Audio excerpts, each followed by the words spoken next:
or rent it out, but most preferred was lease, because then the OCS player would get the money for the machine immediately, and the typical OCS player, there are hundreds of them, of course, are fairly small companies and underfinanced, so they didn't have the possibility to buy machines and put them out on a rental and finance then this investment in the machine park. So typically they would lease it. And German companies, they prefer the leasing as well, because they lease the cars for their employees, and they lease all kinds of other equipment. So that was the preferred option.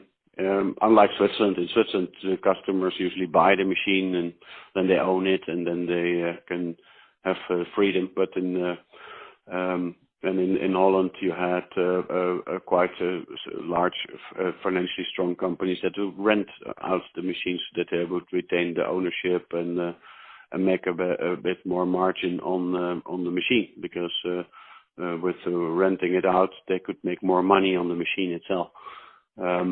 But in Germany, it was usually is usually leased to the end user in OCS, and the operators, they would of course sell by the cup, but in OCS. But then there was a company called Coffee at Work that decided to do it differently, and they made quite a successful approach with that by offering it in a very different way, and per cup or whatever. So I don't think there is a rule or that there is a clear advantage. It is just a choice that you make, and one company will be very passionate about saying, well, dear customer, you don't have to invest anything. Let me just put the equipment here, and we pay per cup, and then it's a relatively high price. But for the end user, it is interesting because they don't have assets in their books or of machines, and they only pay by the consumption, and some companies like that. Others, they say they calculate, and they say, well, no, this is going to be too costly, so I prefer to buy and keep the liberty of doing it. That was the model of. For initially, the Coffee Partner was very successful at that they said, I have high prices for the machines and I lease them, but the coffee is very competitive and you can buy the coffee anywhere, but I also can supply it to you. And so it is very much a competitive tool from one OCS player to the next, how they offer it exactly. And then there's the third cost factor. You have the machine, and you have the coffee, the ingredients, the recurring products. But the third cost is, of course, service. People that are buying a machine of 3,000 or 5,000 euro or lease the machine, they also need service. So then, how do you work the service cost into the equation? That's another way of making the offer very untransparent.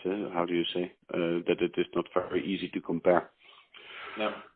So I don't think there is a rule of thumb in Germany. What is the best system? It is one of the tools. In the end, what you do as a LCS player, you have machines, you have ingredients, and you have service. And this is a triangle. And the end user wants to have a solution. So he wants the three to be offered from one player.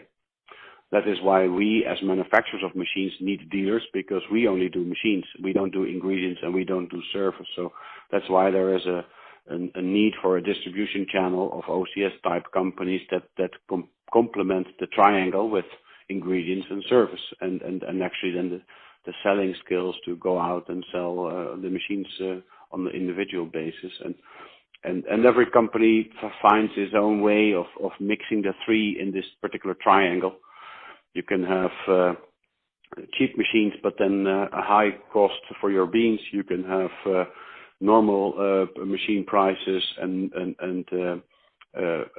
higher coffee prices, but then you get the service for free, or you will have a subsidized machine, and you will have expensive service contracts and normal bean prices. Everybody's playing around with this triangle to differentiate the offering and to make it very